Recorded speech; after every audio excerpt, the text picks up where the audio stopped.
everyone. Welcome to episode 14 of Terpenes and Testing, the podcast. This broadcast is brought to you by Mace Media Group and Terpenes and Testing magazine, the industry's first publication dedicated to cannabis science. I'm Jason Lupoi, and I'm the editor-in-chief of Terpenes and Testing magazine, and I'll be your host as we navigate across the landscape of cannabis and psychedelic science. Hallowed be thy terpene. If you heard the discussion I had a few episodes back with Bryant Jones, you will have learned that the smell we attribute to rain is in part due to the terpene geosmin. When you leisurely stroll through a botanical garden or a field of wildflowers, although the aroma might be quite pleasing, all around you is a natural war between plants and other plants and plants and various insects. Terpenes also allow for communication amongst animal and plant life that cannot speak like we do. And then there is our love of terpenes for their sensory and wellness properties. The cannabis industry has propelled the terpene to the center stage, making terpenes much more of a household conversation.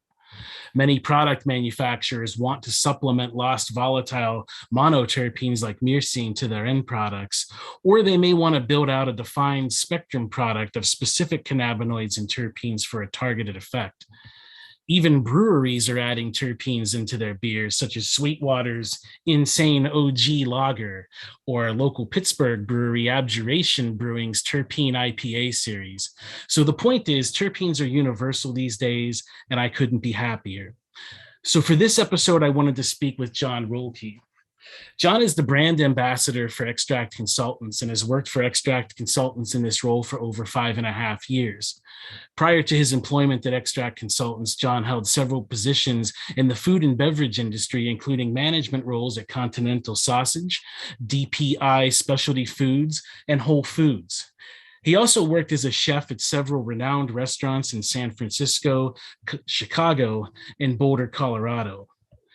In 2013, John was named one of the 25 most powerful salespeople in Colorado by Colorado Biz Magazine.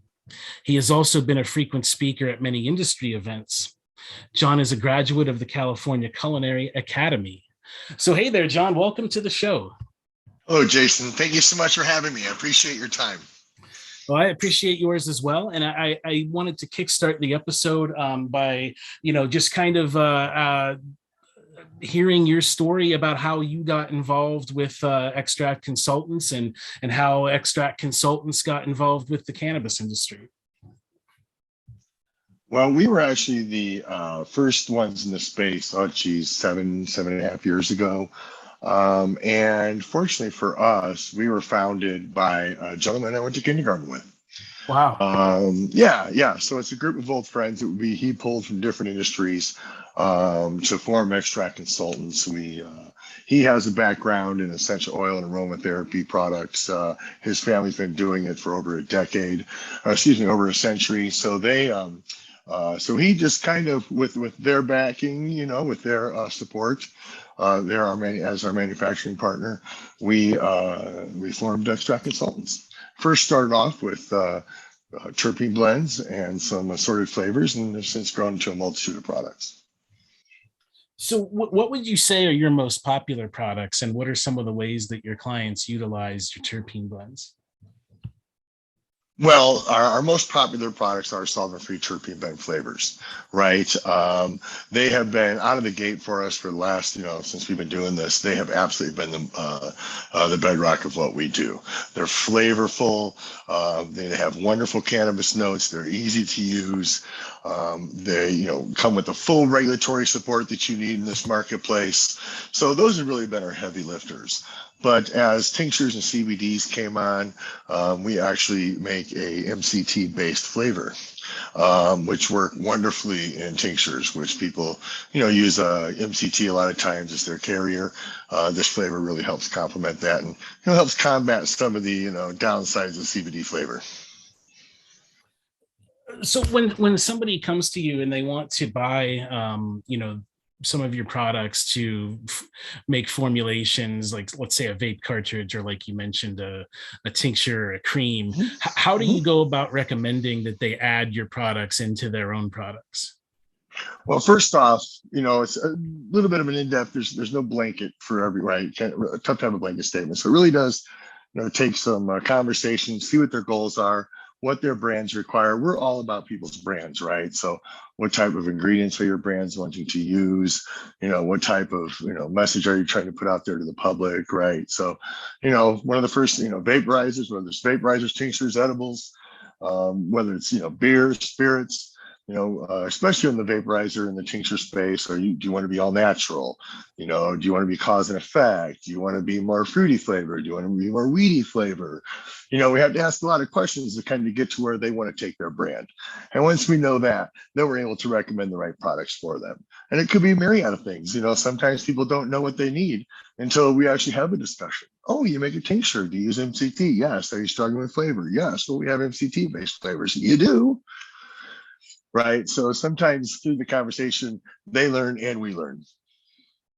Right. And you mentioned, before we were talking that you're live here, that you're more on the alcohol side of things these days. And I was really curious to talk to you about that. I found that you can really salvage a bad or a lackluster beer by adding a few drops of terpenes to your can. And I was curious if you could talk about beer buds and how brewers are using these products and how they differ from your other products. Well, the difference with beer buds is they tend to be a bit more alcohol soluble, right? And so when we originally did beer buds, as you can see if you go through the names, they're very cannabis kind of specific, right? Hoping to bring certain cannabis notes to it. So we just added a carrier to make it a little bit more alcohol soluble. It's definitely best used for small batches. People tend to use them in the brightening tank, right? Because you don't want to ferment it, you don't want heat. As you know, the more heat you add to terpenes, those little beautiful, volatile, pleasant ones get burned off. So they can add them to the brightening tank. And the original formulas were to help them, get towards a weedy kind of style of beer. With us being having a pretty serious presence here in Colorado, all the beer people, it makes a lot of sense. Well, recently, since I've jumped into the space, we've started to notice that cannabis terpene profiles are very, very similar to hop terpene profiles. So we are developing a line of kind of hybrid hop cannabis strains, some definitely more fruity, some dankier, some skunkier, some lemonier, some pineier, because there's so many shared terpenes between the caryophyllene, right? The myrcene, the linalool, all the terpenes that they share in common. So we're in the R&D phase on those right now. And so we've submitted those to the TTB and they should be available to the general public. We're hoping here in the next 6 weeks or so, the whole new line. And once again, it's just a different carrier.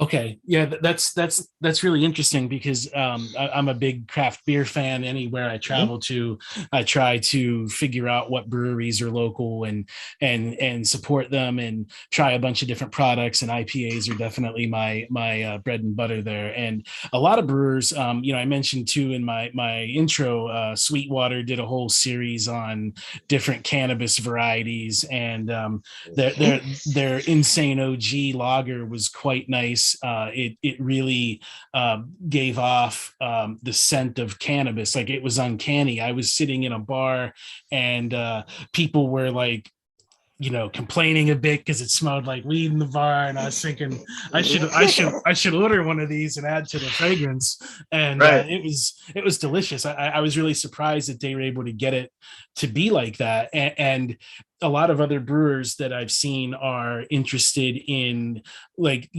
people are going to a bunch of different hop products now, cryo hops, lupulin powder, and now there's terpene extracts that people are adding into the beers to really kind of, even outside of cannabis, just to kind of push that flavor and aroma a little bit further. Correct. No, absolutely, without a doubt. And did you try their G13 beer? I did. Sweet words. What'd you think of that? That and the Insane OG were my two favorites. Good. I'm happy to hear that. I think Mark over there does a really nice job with things. Yeah, he does a very nice job.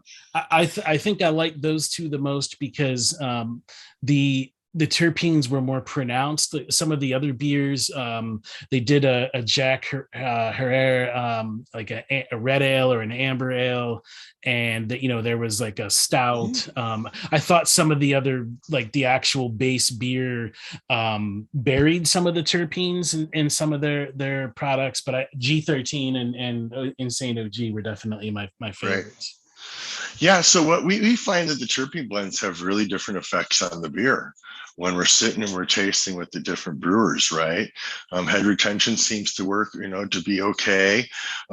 Sometimes it feels like a certain terpene blend might eliminate some of the bitterness of the hops. Okay. Sometimes it's heavier on the nose, but you're not getting anything on the palate, and sometimes that's vice versa. So we have a brewery out here in Colorado working on it right now, and he uses one of our blends mainly for nose. Okay. And I'm telling you, you drink the beer and we think about where your nose is on a pint glass every time you tip it, right? And it is a pleasant smell, and it really adds to the beer. So it's funny how I'm seeing brewers use it. And some people are, it's taking place with some dry hopping. So it could eliminate some of the beer loss through dry hopping. You don't have to use as many hops. So there could be some economic upsides to it as well. And, we're not pulling full extracts off of hops or cannabis. We're building these from individual isolated terpenes. Okay. Yeah. That's a good point too. In that, like, there's a brewery here in Pittsburgh called Dancing Gnome that one of their beers is 6 times dry hop. So it is dripping with great resin. It's one of my personal favorites, but that's a very laborious process. And they've got to, if they're adding a liquid terpene extract, I think it could be much more economical for them. Absolutely. And then certain other things too. Maybe you have a oaky style terpene blend, and you don't have to spend the time and the effort on a barrel age, right? Oh yeah. So there's lots of upsides for it when it does come to the beer and alcohol side. So we're finding that out. Thankfully, I'm here in Denver, and there's 1 million distillers and 2 million brewers. Yeah. So we have a lot of people who are able to get on board with us and want to play and experiment with them. You would think that maybe something like a raspberry terpene blend might go well with the lighter beer, but oh my goodness gracious, you put that with the chocolatey stout and it's out of this world. Wow. Yeah. That sounds great. I'm starting to get thirsty. Tomorrow's Friday, Jason, not today. It sure is. I'm looking forward to it too. So I'm curious. You mentioned the TTB. So what does it mean that the Alcohol and Tobacco Tax and Trade Bureau has approved your products for insertion into the beer? Well, one thing I found is there's some decided differences between the marijuana space, right, and the alcohol space.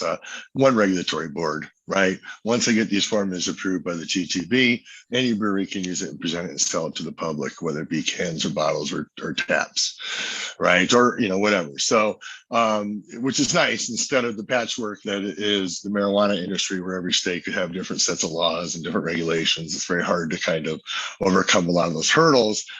Being that it's an older industry, it's a lot more streamlined, for sure. And yeah, so that's on the regulatory side. I mean, that's it. That's basically all you really have to worry about.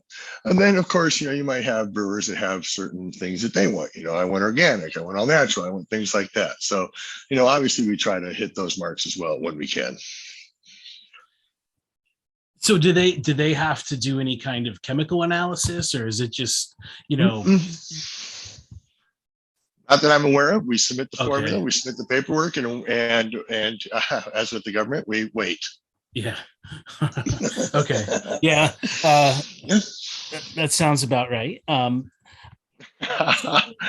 What if you were like, how is the brewing side of Extract Consultants business started to grow versus cannabis? Like, is the cannabis industry still kind of the main avenue for the products? Yes, absolutely. Vaporizers, tinctures in particular, edibles. coming up behind on that for sure. There are heavy lifting, right? We're dabbling right now in the alcohol and spirit space. Okay. We think we have some wonderful ideas with our IP and our depth of knowledge.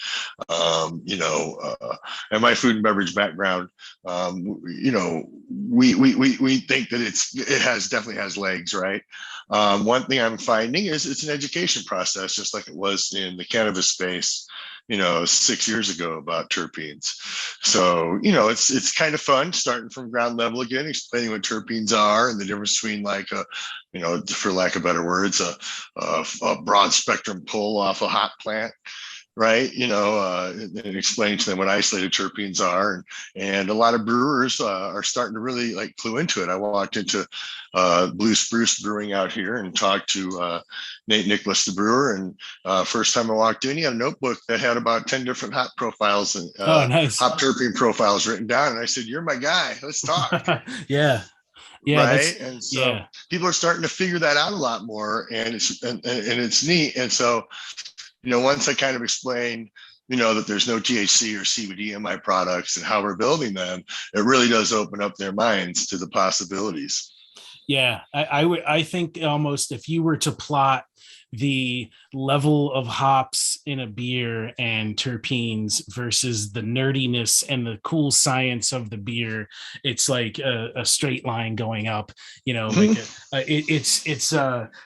I've found that just the science that people get into. I've done some interviews with some breweries, and the first thing they tell me is, "Well, we're not scientists." I'm like, no, wait a minute, you are. Because, you are. They're changing, one hop at a time, and seeing how that changes the flavor and the aroma of the beer. And I think that's really neat that you'd walk in and somebody would have all this laid out. I used to go to Mockery Brewing in the Rhino area, right, and it was the first time I ever saw all these stats for a beer. And I'm thinking, well, what's an IBU and what's they had the color index. I think it's SRM. It was neat because later on, and when I started to look into color analysis in cannabis products, I remembered that SRM value and that scale. And sure enough, it was from dark, stouts to golden yellow, just like in cannabis. Dark oils to quite straw yellow products. And so we started to look at the same scientific analysis that you would use for beer. We started to look at that into cannabis products, and it was pretty neat. So thank you, Mockery, for kind of teaching me that science early on, 7 years ago. So I saw on your website you guys have a powdered version of terpenes, and I was curious, is that suspended on a carrier powder, or are these just okay? Yeah, they're plated. And they do nice work. So if you need it for a powder style application, right, a Gatorade style beverage, you could actually use them in cooking as well. You got to use more of them, right? They're in a powder, so but they definitely have the applications. So is that more of a water dispersible product, like you mentioned, like a Gatorade, or so this is not something people should expect to dissolve in water? It'll leave a cloudiness, Jason, right? Okay. And so it'll always be a shake before serving type of thing. Yeah. They will eventually fall out of suspension, but it's a slow process. Yeah. Okay. Kind of switching gears here. I wanted to, I've seen you at a couple trade shows, and I know you've hit the road quite a bit in your life. And I was curious, besides the wonderful plumes of terpenes that can be experienced outside of the venue entrances, I was curious, how have the cannabis industry trade shows differed from other ones you may have been to for other industries? Okay, so I've been the majority of my life. I've been to food shows, food trade shows have been what I did the majority of my life.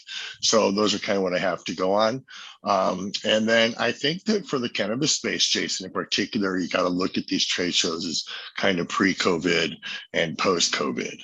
Right. Um, and so one thing I'll say, trade shows, food shows are definitely a bit different. They are larger, they're much more attended, and you eat until you're about ready to explode, right? And so, it's different. They're large corporations coming in more numbers. If so they're just kind of different.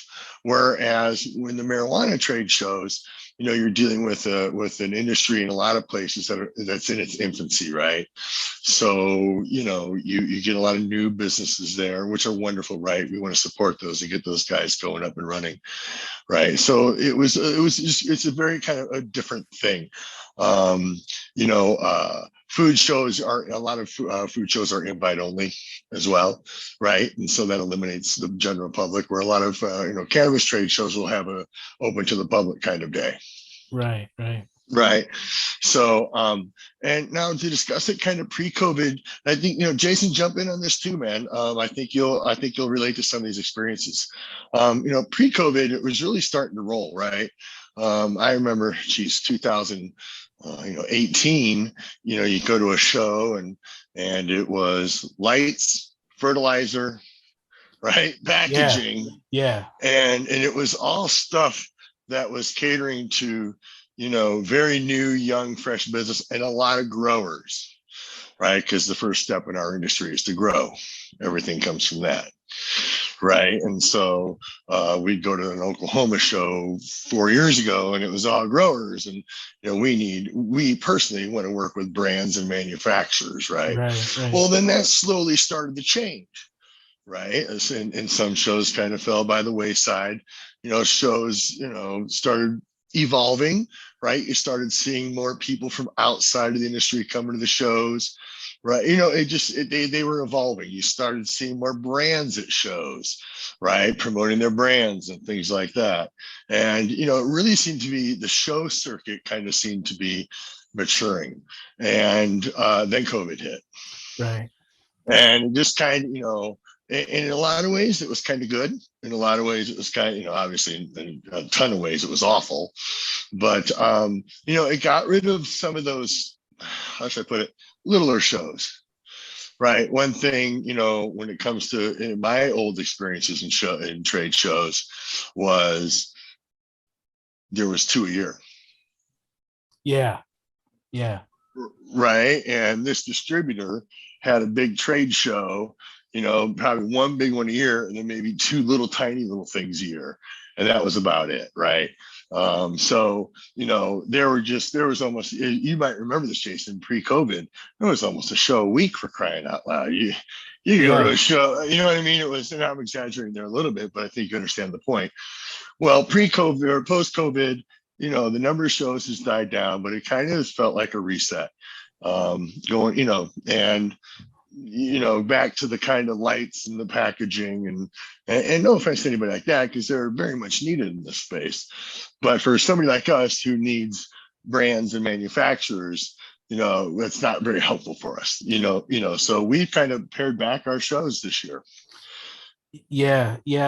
Back whenever we did Concentration 2019, leading up to that, we were hearing from some folks that they wanted less of like the science 101 type stuff, entry level, and they wanted to see us building upon that and going deeper, and maybe now you're at like a 201 level.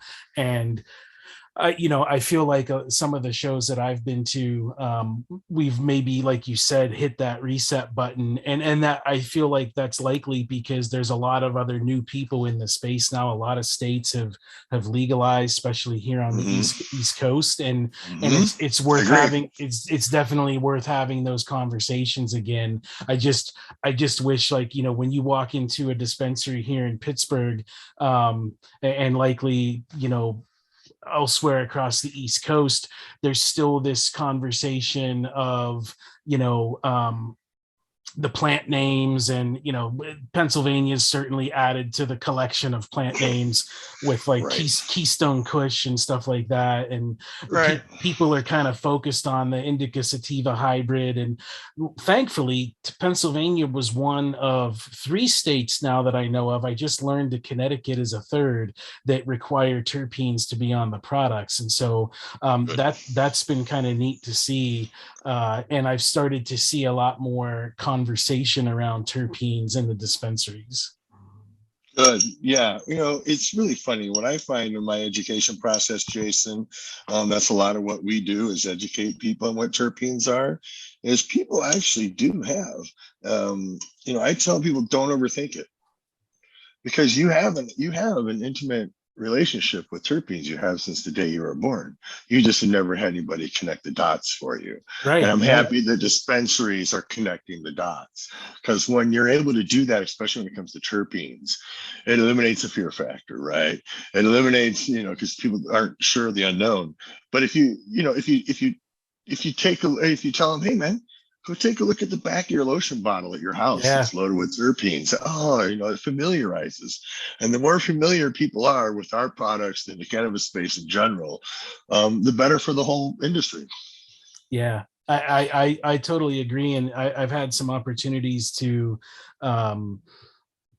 teach courses to senior citizens about cannabis, and that's one of the ways I find is easiest to relate to them is, you take the terpenes that are kind of ubiquitous in all these different plants, and you tell them, like, if you enjoy smelling flowers, if you're cooking with spices or herbs, or you drink a hoppy beer, or you just go down the list, you eat an orange, like it's all those experiences revolve around terpenes. And I find then it starts to soften the conversation. Then you could segue into cannabinoids, and then especially if you're telling them, hey, your body produces these things too. It's not just cannabis. Then right. It really helps introduce things to people. Hey, and Jason, I do want to go back to something you said about more of the 201 style stuff instead of the 101 style stuff. That's a really great point. And before we got too far off, I wanted to kind of circle back on that. And in my previous industries, like I was saying earlier, the 201 stuff was saved for more one-on-one, right? Maybe, the manufacturer or the person, and this is where the cannabis space is a little different, would invite clients in for the 201 stuff. Where we are in our industry right now, and it also highly depends on the state. Colorado's okay doing kind of 201 stuff. Yeah. But, I'm still feeling like I'm going to Oklahoma, Florida, other states, and I'm still feeling like we're, especially when it comes to terpenes, like I said, back to the connecting of the dots, it is still a lot of 101, kind of stuff. Oh yeah. And I think that when you're dealing with a bigger trade show like an MJ Biz, right, or something like that, you gotta appeal to the masses. Yeah. Because the small percentage of those 201ers, they're smart enough, they're keen enough, but I actually want to communicate those things with them more one-on-one. If you get what I mean. As a salesperson, as an educator, that's kind of how I look at those style of people. And in the food industry, it was easy, man. We all get, everybody knows each other. Hey, Paul, Ted, come on into the kitchen. I'll show you these things, instead of taking that time at a show when they want to walk around and look at other things. Yeah, that's a good point. I think a lot of times when we were hearing that, it was from folks in California, where maybe we could have been doing even higher level because they had been doing all this already. And like you said, though, there's a lot of neophytes in the industry, and states are looking to have businesses in those states are looking to have guidance, and so it's hard to just erase all of that content and say we're not going to do this again because we've already done it. Like it's I feel like especially on the really important topics like the endocannabinoid system and the entourage effect and things like that, I feel like that redundancy, even if it is redundant, I feel like it serves a strong purpose. Oh, you can't pound it into people's heads enough. Yeah. Yeah. and really, and the 201 stuff can come in more serious breakout sessions at shows as well. Yeah. Right. But for the most part, you're dealing, especially with cannabis shows are set up, Jason, I think this, 85% of the people there are 101 level. Yeah. Yeah. And it seems like it's, And newer that's okay. people. Yeah. Yeah, I mean, it seems like that's what when I first got into the industry, I was at these conferences to learn, and so Bang. it's the same concept. And not just to learn the science, but to learn where the gaps in the industry are, to learn what you might want to do, to learn what type of fertilizer I want, maybe what type of marketer I want to, use. So, people are coming to those shows for a lot of different reasons outside of just the general education of the science of the plant, right? I Yeah, mean, yeah. what type of container do I want to put my tincture in? Yeah, I mean, and like you said, with some of your customers, you start the conversation with them, and then they start to realize what they don't know. And I think when people go to the shows, and they're seeing what the possibilities are, because maybe they didn't realize this whole thing exists out there. Right. I kind of enjoy going to the shows in the less mature marketplaces, because just to your point, people are learning, they're eager, they're wide-eyed. The industry is new there, so the world's their oyster. And us as terpene people who are really really serious on the regulatory side, if we're able to get these brands when they're young and just starting off, we're able to help them build their products with national regulations in mind, do it right from the beginning, following the rules, no matter what the rules in your location are, follow the toughest rules in the country, right? Make sure that you're set with your brand, copy everything down, write everything. When we go to these, new marketplaces, it's a lot of fun for us. It really is. Yeah, and I think that when I first I think when you see these newer markets, and there's that newfound sense of freedom and liberty that never existed there before, and that kind of feeds into that the world is their oyster mentality. I find that to be really exciting, because when I first moved to Colorado, I felt the same way. And I can remember going into a dispensary, and there was somebody from Georgia in there crying, because they were like tears of joy, because they said they never thought this would happen to them. And it's that sense of, finally, we've made it to that point, and we've pushed back all of this reefer madness propaganda for Right. 8-9 decades. It's exciting. Jason, the first time I went to a dispensary, I got my medical. It was before retail out here, so I had my medical. I walked out like almost like hiding my stuff in my jacket, like the old days. Right. Right. Oh wait, no, it's legal. I can actually just walk normal. Right. Yeah. It's Yeah. Well, Jason, I do think, back to the shows, I do think there's going to be a shaking out. And I do think that, shows will never go away, because they hold a ton of value for a lot of people. But I think what you're going to see is just a more streamlining of the amount of shows out there, which will then, the shows that are left will bring much more value to them and the people attending as well. Yeah, I agree. So John, we're running out of time here, and I wanted to ask you one more question on a personal level. You've no doubt smelled a lot of terpenes and fragrances, right? So I'm curious, what's your favorite extract consultants product, and why? And also, what's your favorite terpene or terpenes, and why? All right. I tend to really like linalool. I like the smell of it. I like the mellowness of it. I tend to really, and this is kind of an easy one, but I do like Mercy because of the it's everywhere, right? I can use it in a lot of different things. And now that I'm doing the alcohol side, it really is prevalent in both those two plants, right? The hops and the cannabis. So those two right now are probably riding my favorite. I think another one I kind of like, and people always look at me funny, I like humulene, even though it kind of smells like dirt. Right? But plants come from dirt, right? So you got to kind of have some of that in there anyway. So those are probably my three favorite isolated terpenes, right? As far as what our favorite products are, I have a few different ones, right? And so I'll kind of explain it to you this way. For our more weedy products, right? We have our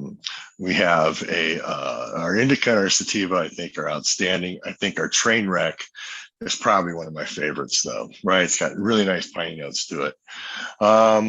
But if you're looking for something a little more fruity, you can't beat our blueberry OG, right? Now it's got a little bit of dankiness on the end, but it's a blueberry.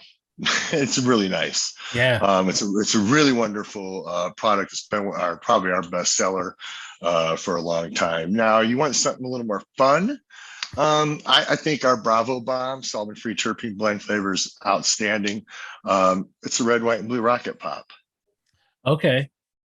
Right. Yeah. So at this time of year, so that's kind of fun because, Jason, not to go over, not to kind of, go over time here, but, especially, the people who buy weed sounding products, train wrecks and sour diesels and stuff, they're already in the marketplace. So in the majority of vaporizer companies and stuff like that, you will sell more lemon happies than you will sour diesels, because there's your growth market, the cannabis curious people who are coming in. And I always joke that my great aunt is not going to have a conversation with the crazy looking bud tender about the difference between AK-47 and train wreck. That's really scary to her. It's scary enough for her to be in there.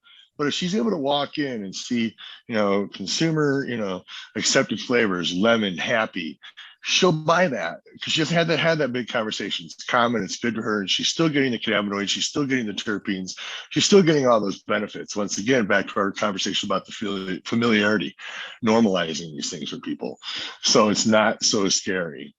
So we tend to do a heavy business on the fruitier side. Now, for our tinctures, all the terpene blends, people tend to be a little bit more cause and effect driven when it comes to the tincture side of things. So we do have a full line of cause and effect kind of terpene blends, but our real heavy lifter in the tincture space is our MCT based flavors, as I said earlier. Yeah. Really helping people attack it. Yeah, that's cool. I've got opportunity to try a lot of your products, and I there's probably not one I don't like. I like them all. And thank you. Linalool is also definitely my favorite. I have some kind of affinity to that terpene alcohol. You know what I think it is, Jason? I think it's a comfort food kind of thing. It could be, right? It's familiar to everybody. They just, like I said, they just never put a name to it. Yeah. Between lotions and springtime and just lilacs, lavender, whatever. You know what I mean? It's prevalent in drawer sachets and potpourri. You know what I mean? It's just a smell that's kind of been prevalent in our lives our whole life. Yeah. Well, John, I want to thank you for joining me today. I really enjoyed the conversation with you as always. Yeah. And I want to thank everyone else for tuning in today. We will see you next time on Terpenes and Testing, the podcast. Until then. Thank you, Jason. For sure, John. Until then, everyone, please come visit us at www.terpenesandtesting.com or on one of our social media platforms. Cheers. Cheers.